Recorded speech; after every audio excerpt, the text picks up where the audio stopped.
Madhusudhan, consultant hand, wrist and microsurgeon at Bangalore Baptist Hospital.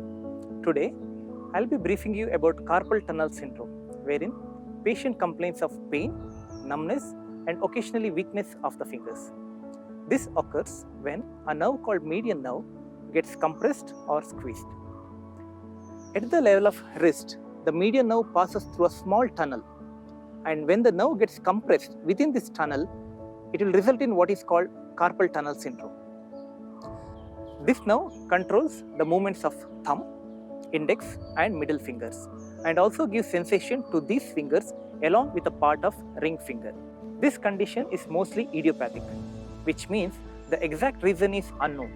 However, it can be commonly seen in people who overuse their wrist, the patients with diabetes or thyroid disorders, and also during the pregnancy. Symptoms include pain, numbness or tingling sensation, or weakness of the fingers. Symptoms are most commonly in the night, and this can wake you up from the sleep. Both the hands are affected, but commonly one hand has more problem than the other. Driving, typing, or even keeping the wrist in the same position for a prolonged time can aggravate your symptoms. Mostly, the detailed clinical examination is all what we need to arrive at a diagnosis. But there are few tests like ultrasound scan and nerve conduction studies which will help to confirm the diagnosis. In nerve conduction studies, it will help us to understand how well the electric current are passing through the nerve.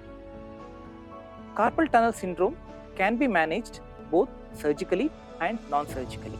The non-surgical methods include splint, where a small belt is applied around the wrist, usually the night splint, which means it has to be worn only during the night. This is the mainstay of treatment during pregnancy because in most cases the symptoms improve once the child is born. Medications can also be used to relieve the symptoms. Physiotherapy is another mode of treatment where a physiotherapist or occupational therapist are involved in the treatment. There is a few group of patients, those who may not respond to any of the above treatment modalities, or there might be severe damage to the nerve. These patients will require surgery. During surgery, the ligament will be released so that the nerve becomes free. And following surgery, there will be reduction in the symptoms and patient will be able to use their hand a lot better. Thank you.